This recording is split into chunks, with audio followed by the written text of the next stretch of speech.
Muy buenas, hermanos. El tema que traigo para hoy de enseñanza es la perspectiva de la iglesia en los últimos tiempos. ¿Qué le depara a la iglesia en el futuro? Esta Semana Santa que acaba de terminar en el 2022, vimos con asombro cómo las iglesias se vaciaron. Principalmente los evangélicos. Los católicos siguieron con sus procesiones y sus actividades porque parece que en este sentido son más fervorosos, pero me dio tristeza ver que algunas iglesias evangélicas decían, estamos de vacaciones, no habrá culto. ¿Y qué ocurrió? Se bebió y se vendió más alcohol y cerveza que nunca. Hubieron muchos accidentes de tránsito en Honduras y la gente se olvidó de Dios durante la semana en que más teníamos que evocar el recuerdo de su sacrificio por los pecados del mundo. Mientras los judíos siguen celebrando la Pascua como la celebró Jesús con sus discípulos, hoy, igual que hace 3000 años, nosotros hemos perdido todo lo que tiene que ver con evocar, recordar, conmemorar y celebrar lo más grande en la historia de la humanidad, la venida de Jesús al planeta para salvarnos de nuestros pecados. Esta reflexión que hoy le quiero poner, o esta enseñanza, quiero que tomen nota y aprenda muy bien a entender la crisis espiritual que vive la iglesia moderna. Y yo sé que esto va a ir de mal en peor. Llegará el momento en que los pocos cristianos que quedemos aún seremos perseguidos y encarcelados por predicar la verdad cuando los antivalores se impongan como modo de cultura. Tome nota y quiero que esta enseñanza sea de bendición para su vida. Hoy seguimos las conferencias sobre los últimos tiempos. Hoy vamos a hablar de la realidad de la iglesia frente a la crisis moral y de fe que viviremos en los últimos tiempos.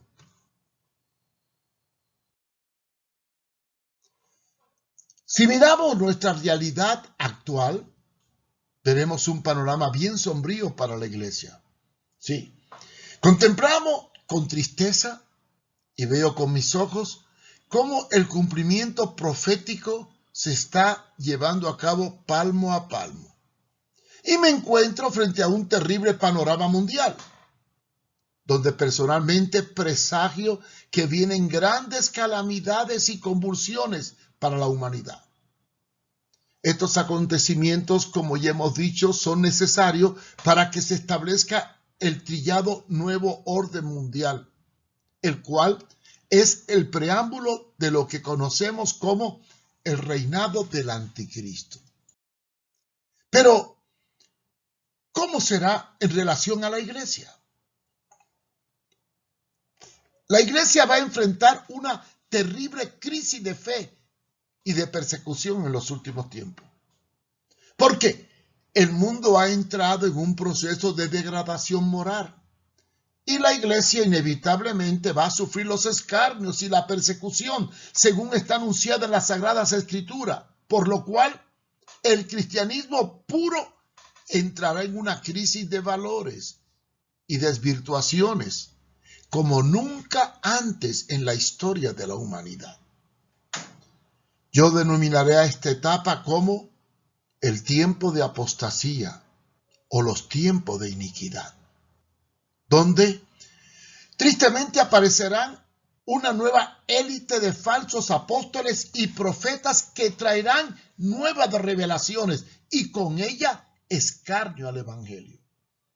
Bien lo dijo el apóstol Pablo en 2 de Corintios 11, 13 y 14. Porque estos son falsos apóstoles, obreros fraudulentos, que disfrazados como apóstoles de Cristo. Y no es maravilla, porque el mismo Satanás se disfraza como ángel de luz. Esto que estoy contando va a ocurrir bajo la influencia de espíritus engañadores, como dice 1 de Timoteo 4:1. Leamos.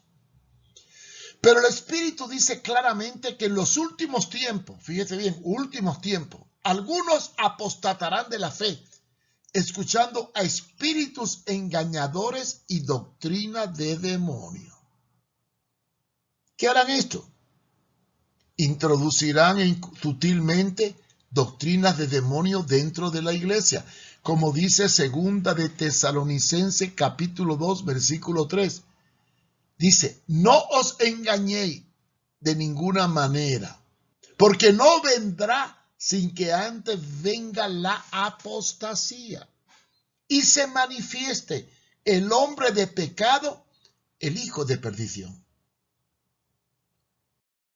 Nuestros púlpitos están inundados de mensajes falsos, con el aparecimiento del espíritu denominado del hijo de perdición. Esto originará la persecución de los últimos tiempos para la iglesia verdadera. Así que estamos viviendo tiempos de apostasía. La apostasía es la introducción de enseñanzas contrarias a la doctrina de los apóstoles y el mismo Jesús. Ambas están contenidas en el Nuevo Testamento. Uno de los factores más llamativos es la negación de Jesús como verbo encarnado y la exaltación del hombre como centro del culto, antropocentrismo, en donde aparecerá hombres amadores de sí mismos, que buscarán el culto a la persona más que a Dios y van a desarrollar la tiranía de los santos en la iglesia. Fíjense lo que dice 2 de Pedro 2:1. Pero hubo también falsos profetas entre el pueblo, como habrá entre vosotros falsos maestros, que introducirán encubiertamente. Eso de encubierto es solapado, escondido. Herejía destructora. Y aún negarán al Señor que los rescató, atrayendo sobre sí mismo destrucción repentina. También se vincula la apostasía a la negación de la realidad del pecado y de la santidad, por lo que se crean excusas para dar paso a una vida lujuriosa, donde aparentamos piedad, pero no la vivimos. Como dice 2 de Timoteo 3:5, teniendo apariencia de piedad, pero habiendo negado su poder, a los tales evita. Tendrán apariencia de piedad, pero con sus hechos la negarán. Estos actúan hipócritamente como los fariseos de la época de Jesús, a los cuales le llamó hipócrita en Mateo capítulo 23, del 13 al 30. Es por ello que estas personas desmistifican el concepto del pecado para introducir el término ambiguo de error y tolerar la maldad y el pecado dentro de la iglesia.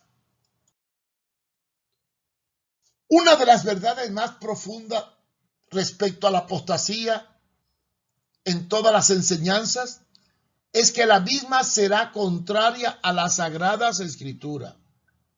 Y claro, fabricarán fábulas necias y ficticias con las cuales, teniendo comezón de oír, rechazarán la verdad revelada para dar paso a nuevas revelaciones, con las cuales mercantilizarán el evangelio, exaltando más el tener que el ser.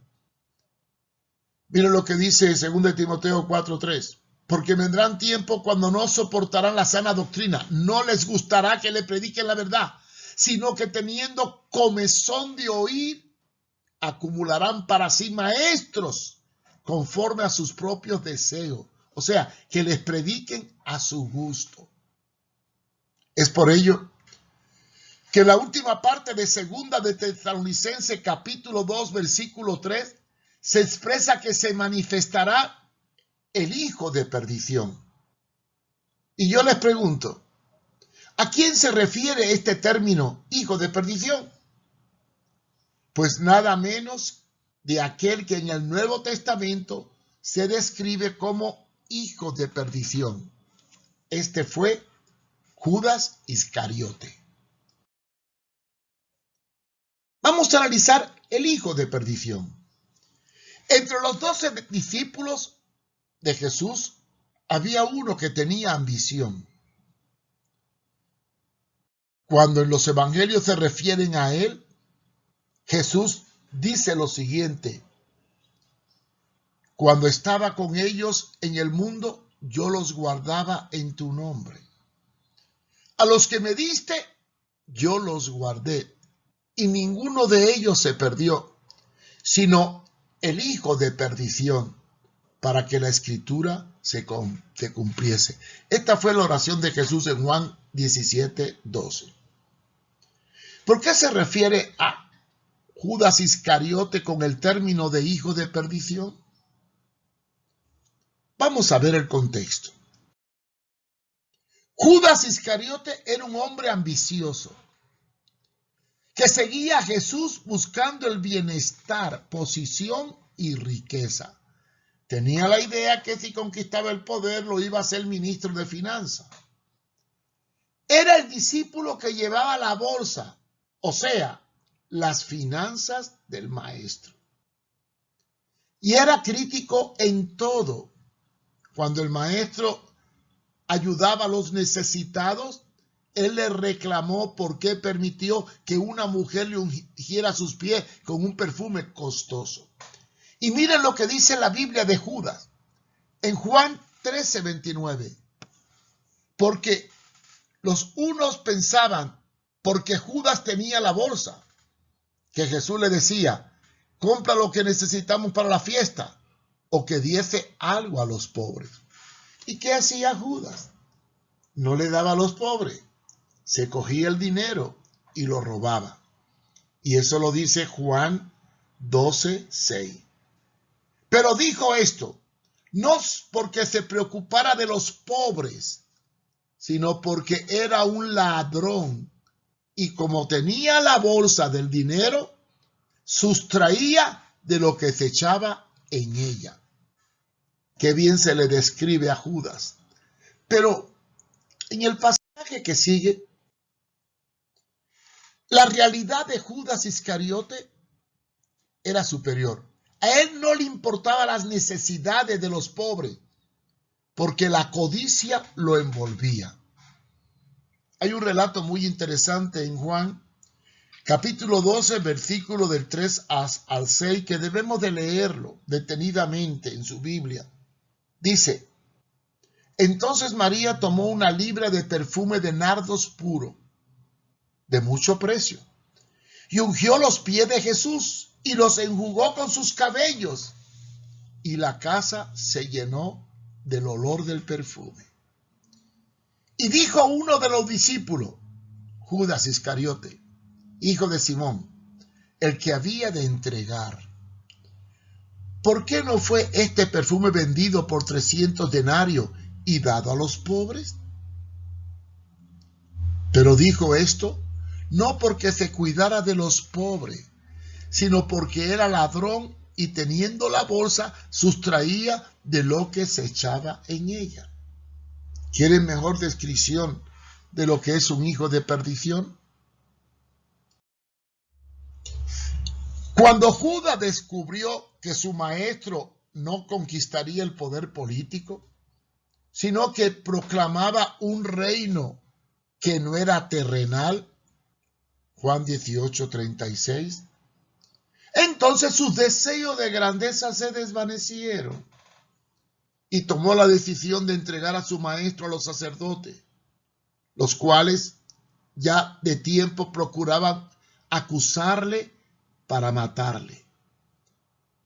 Miren, hermanos, lo que dice las Escrituras en Mateo 26, 14 y 16. Entonces uno de los 12, que se llamaba Judas Iscariote, fue a los principales sacerdotes y les dijo, ¿qué me queréis dar? Y yo os lo entregaré. Y ellos le asignaron 30 piezas de plata. Y desde entonces buscaba oportunidad para entregarle. ¿Por qué le pagaron 30 piezas de plata? Bueno, porque en esa época era lo que costaba un esclavo o una oveja bien grande. De manera que Judas traicionó a su maestro porque no pudo consolidar su deseo de riqueza y poder, y lo vendió como un esclavo.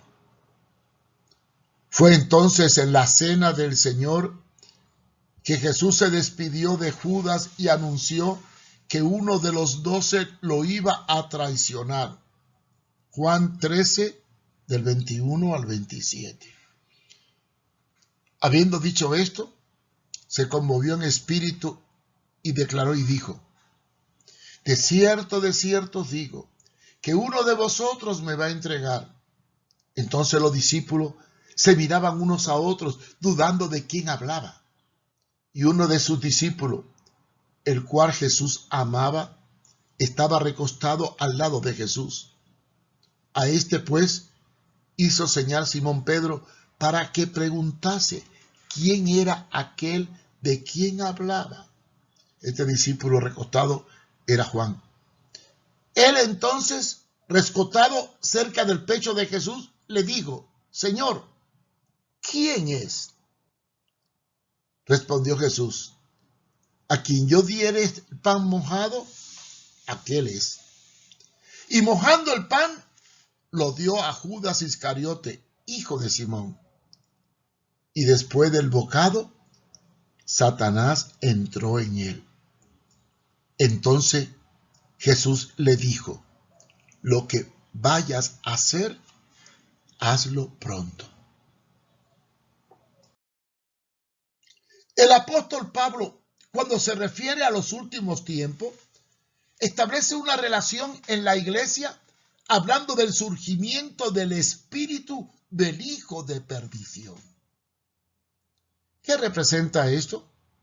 Bueno, actualmente podemos llamar que la teología de la prosperidad, que promueve la ambición en los ministros y el deseo de tener poder y riqueza, está promoviendo el hijo de perdición.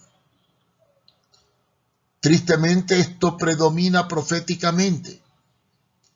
El espíritu del hijo de perdición es la codicia. San Pablo expresa esta realidad profética y la ratifica también el apóstol Pedro cuando escribe en 2 de Pedro capítulo 2 versículo del 1 al 3. Poner atención. Pero hubo también falsos maestros entre el pueblo, como habrá entre vosotros falsos maestros, que introducirán encubiertamente herejía destructora, y aún negarán al Señor que los rescató, atrayendo sobre sí mismo destrucción repentina.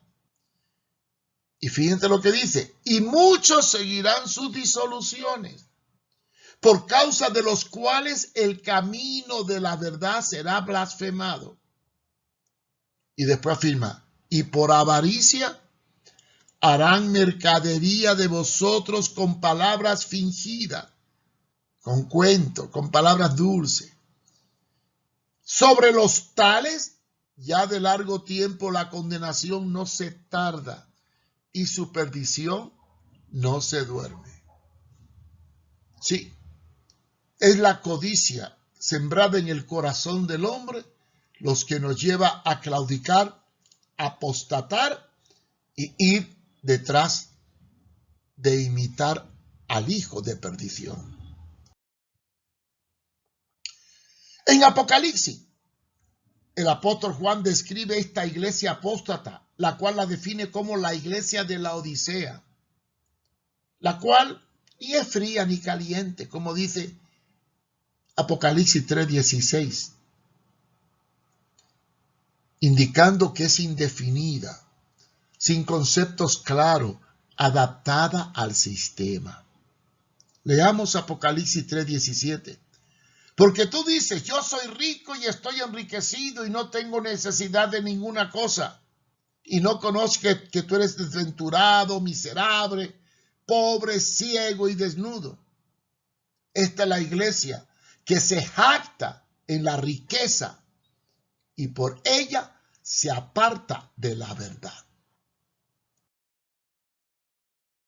Hoy nos enfrentamos a dos crudas realidades. La Iglesia Católica, Apostólica y Romana está azotada por los escándalos sexuales de los religiosos. Y esto es originado por la negación a sus líderes de vivir una vida matrimonial a través de un celibato implantado dogmáticamente.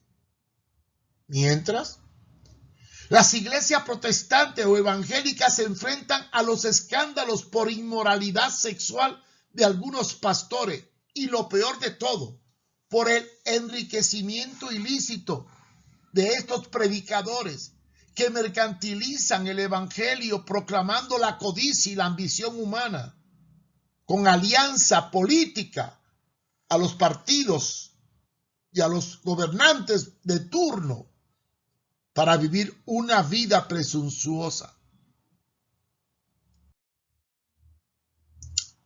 Tristemente, esto convierte a la iglesia en una empresa mercantil, donde se imitan todos los esquemas del mundo en una versión cristianizada. Todo esto causa escándalo y escarnio al evangelio, por lo cual el cristianismo sufre un ataque de los grupos escépticos, ateos y satánicos. Y la iglesia, frente a estos ataques, pierde la credibilidad. Como consecuencia de ello, muchos se apartan de la verdad. Y los que se mantienen en la sana doctrina y la verdad del evangelio, no negociando con el mundo, automáticamente sufrirán el rechazo de los que viven en tiniebla.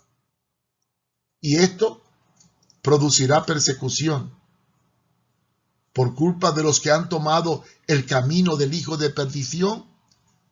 Nacerá una iglesia apóstata y ecuménica que perseguirá a los que predican y proclaman la verdad. Vivimos tiempos de iniquidad. En 2 de Tesalonicenses capítulo 2 versículo 3 notamos que se menciona el aparecimiento de el hombre de pecado, haciendo alusión a una descomposición social, de manera tal que la iniquidad será una característica de los últimos tiempos. ¿Y no es eso lo que está pasando? Es por eso que Jesús presenta el panorama final de la iglesia comparándola con los días de Noé. Y afirma en Mateo 24:37, mas como en los días de Noé, así será la venida del Hijo del Hombre. Como en los días de Noé, antes del diluvio, estaban comiendo y bebiendo, casándose y dándose en casamiento, hasta el día en que Noé entró en el arca. Y no entendieron hasta que vino el diluvio y se los llevó a todos. Así también será la venida del Hijo del Hombre. Y 2 de Tesalonicenses 2:3 dice, nadie os engañe en ninguna manera, porque no vendrá sin que antes venga la apostasía y se manifieste el hombre de pecado, el hijo de perdición. Y sobre lo que dijo Jesús, ¿qué dice Génesis 6:11 sobre la condición moral de aquel tiempo? Miren, dice así, y corrompióse la tierra delante de Dios y estaba llena de violencia. Dos características, corrupción y violencia. ¿Y cómo estamos aquí ahora? La iglesia verdadera se enfrenta a un mundo donde lo inmoral se vuelve moral. Y el pecado llega a ser tan normal que es un estilo de conducta. Actualmente se están estableciendo leyes que promueven como algo normal el aborto, el matrimonio gay, la legalización de las drogas, el sexo neutro, los beneficios financieros para los que viven en el amor libre, el negocio de la pornografía, la legalización de la prostitución y para colmo, se ha aprobado un tercer sexo, el sexo X, indefinido.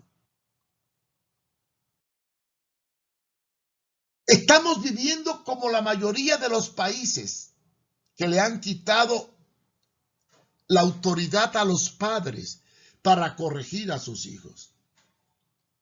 Usan como excusa el abuso que algunos padres han ejecutado con sus hijos, los cuales incoherentemente han actuado mal y ha dado lugar a leyes proteccionistas de los menores a grado tal que muchos padres están desarmados para disciplinar a sus hijos. Además, en varios países se trata de educar a los niños mediante la imposición de la nueva ideología del género, enseñando una sexualidad liberal donde el niño puede escoger su sexo, aunque sea hombre o mujer, y atacando abiertamente la castidad y el principio de la familia de hombre y mujer. Y todo lo que tiene valor cristiano se está anulando. Incluso se ha prohibido la oración pública en las escuelas, en los planteles educativos, pero sí se permite otras muchas cosas que son escarnios de la fe, como poner campañas de condón y promoción de la inmoralidad. En 2 de Timoteo, capítulo 3, versículo 7, se describe la condición imperante en la moral social de los últimos tiempos. E incluso en el verso 8 se menciona a hombres corruptos de entendimiento, repróbados en la fe. Hace alusión a una crisis de apariencia y de maldad en los últimos tiempos. Dice el texto: y de manera que hambre resistieron a Moisés, así también estos resistirán la verdad. Hombres corruptos de entendimiento, repróbados acerca de la fe. Y Jesús hizo una pregunta, ante la cual tenemos que buscar la respuesta. Dijo en Mateo 24, 22, si aquellos días no fueran acortados, nadie sería salvo. Mas por causa de los escogidos, aquellos días serían acortados, anunciando una tremenda decadencia espiritual. Por todo lo expuesto, deducimos que cuando se acerque el tiempo previo al reinado del anticristo, los seguidores de Cristo tendrán que mantenerse firmes en medio de una sociedad con todos los valores trastocados, en donde se le va a llamar a lo bueno malo y a lo malo bueno y viceversa, como dice Isaías 5:20. Esta etapa será dominada por la apostasía eclesiástica, que apartará a muchos creyentes de la sana doctrina, llevándolos a la religión del anticristo, basada en fábulas y engaño. Mira lo que dice 2 de Timoteo 4:4. Y así apartarán de la verdad el oído y se volverán a las fábulas. ¿Y qué dice 2 de Pedro 1:16? Porque nos hemos dado a conocer el poder y la venida de nuestro Señor Jesucristo, siguiendo fábulas artificiosas, sino como habiendo visto con nuestros propios ojos su majestad. Mantener la fidelidad, la integridad, traerá una persecución y un hostigamiento a la iglesia fiel y verdadera. No cabe duda que cuando las leyes inmorales se institucionalicen, muchos cristianos fieles a la palabra serán perseguidos y encarcelados por los sistemas judiciales, los cuales impondrán las leyes inmorales aprobadas por los congresos corruptos, que formarán las bases de los antivalores del nuevo orden mundial bajo el supuesto concepto de la globalización.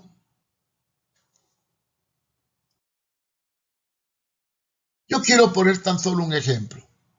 Imagínense cuando un médico cristiano se niegue a practicar un aborto. ¿Será sancionado? ¿Se le suspenderá la licencia? E incluso podrá ser llevado preso. Esto ha ocurrido en España.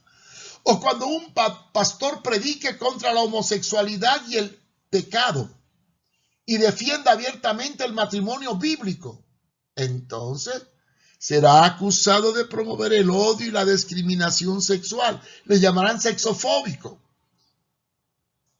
Y entonces estará atentando contra las leyes establecidas, las cuales, aunque van contra la naturaleza biológica, se han convertido en el parámetro que regirá la moral del nuevo orden mundial. El apóstol Pedro advierte que antes de que venga el juicio sobre el mundo, fíjense bien, Dios acudirá a su iglesia y la hará pasar por un juicio para saber quién es quién. Y esto lo afirma 1 de Pedro 4:17. Leamos. Porque es tiempo de que el juicio comience por la casa de Dios. Y si primero comienza por nosotros, ¿cuál será el fin de aquellos que no obedecen al Evangelio de Dios? Además, el apóstol Pablo declara que la obra de cada uno será probada por fuego. ¿Y qué significa fuego en este texto? Prueba. Leamos 1 Corintios 3:13. La obra de cada uno se hará manifiesta, porque el día la declarará. Pues por el fuego será revelada y la obra de cada uno, cual sea, el fuego la aprobará. Existe una base bíblica para establecer que los cristianos pasarán las pruebas de la tribulación levemente en los últimos tiempos, quedando de ellos solamente un remanente que mantiene los principios de la palabra. Romanos 11:5 dice, así también, aún en este tiempo ha quedado un remanente por la elección gloriosa de Dios. La palabra remanente procede del prefijo latino re, conjugado con el verbo manere, que se puede traducir como permanecer o quedarse. Esto establece que hay una minoría escogida y selecta dentro de una gran mayoría. Un ejemplo de ello lo tenemos en el caso de los 10 leprosos que sanó Jesús. Lucas 17, del 12 al 17. De los 10 sanados, ¿cuántos volvieron a dar gracia? Solo uno regresó. Y este uno representa el diezmo o remanente. El maestro dijo, son muchos los llamados y pocos los escogidos. Mateo 22:14. Y que dijo anteriormente, y si va a cortar esos días, nadie sería salvo. Mateo 24:22. En el caso del profeta Elías, Primera de Reyes, capítulo 18 y 19, cuando se deprimió al ver la crisis de su pueblo frente a la corrupción de Jezabel, Dios le manifestó al profeta que quedaba en Israel un remanente de 7,000 hombres que no doblaron rodillas ante el ídolo de Baal. Primera de Reyes 19:18.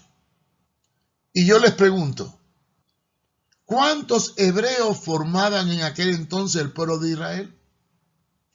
No hay con precisión la cantidad, pero posiblemente eran más de 500,000, de 500,000 habitantes. Entonces, ¿qué porcentaje representan los 7,000 que no doblaron rodilla? en relación a la totalidad de los habitantes. Claramente que es un remanente, una minoría que no llegaba siquiera al 10% de la población.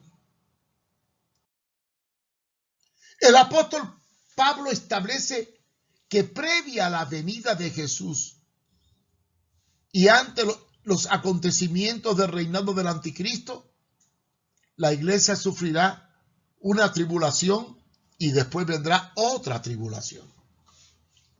Dice 2 de Tesalonicenses 1:6, porque es justo delante de Dios pagar con tribulación a los que os atribulan. Note, la iglesia es atribulada y Dios va a atribular grandemente a los que atribularon a la iglesia. La primera tribulación es en relación a la iglesia.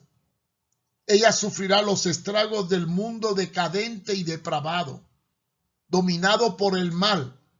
Pero después Dios la librará por medio del arrebatamiento de esa tribulación. Y entonces enviará una gran tribulación para castigar a aquellos que atribularon a la iglesia.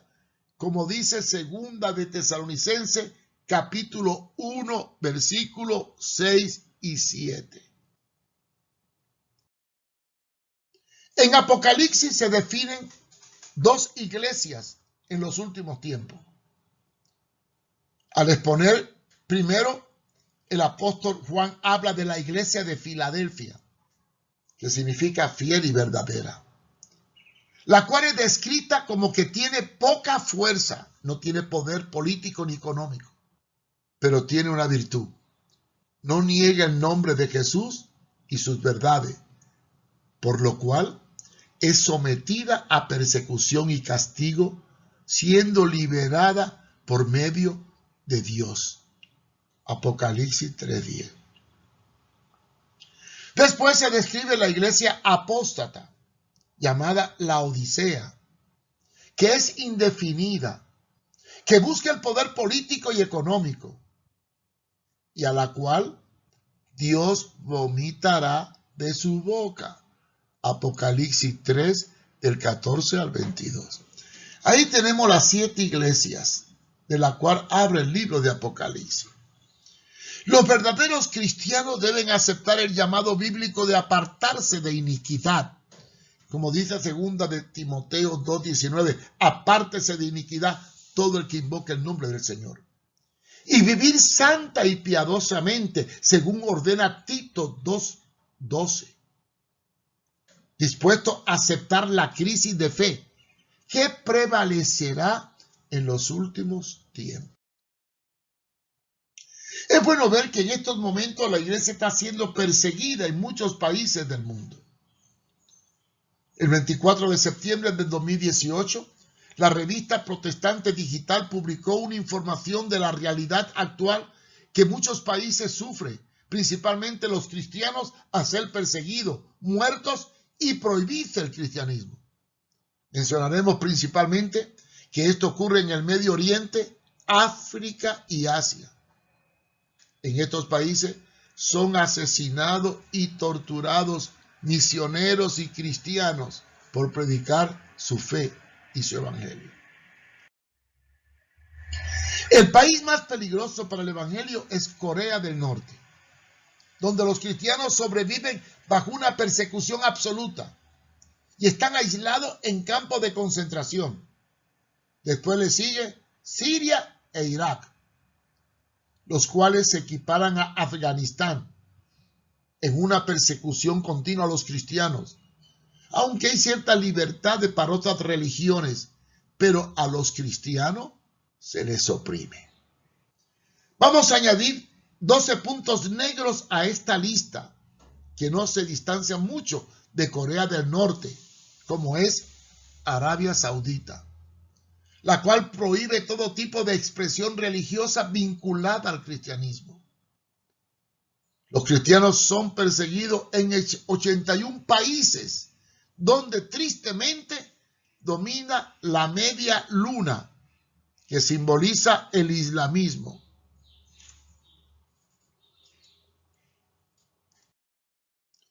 Frente a la realidad que vive el mundo, indudablemente los verdaderos cristianos tendrán que enfrentarse, proféticamente hablando, a una persecución al final de los tiempos.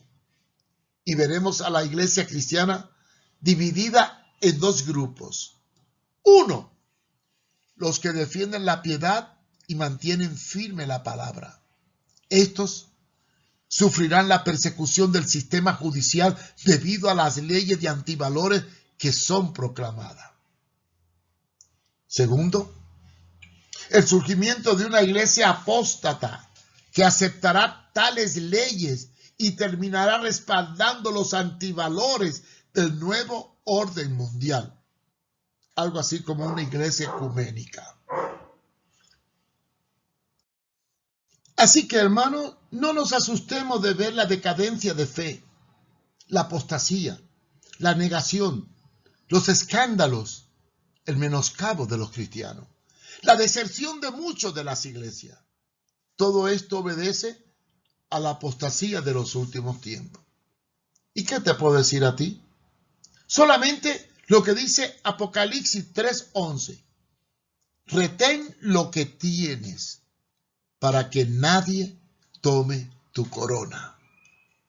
Porque los tiempos que se avecinan para la iglesia son tiempos críticos. El Señor tenga misericordia de nosotros. Gracias por acompañarnos y esperamos que esta lección sea de bendición para su vida. Si quiere aprender más, visite mi página web www.contralapostasia.com o también cualquier pregunta o sugerencia, escriba a mi correo marioeduardofumero@gmail.com. Dios les bendiga.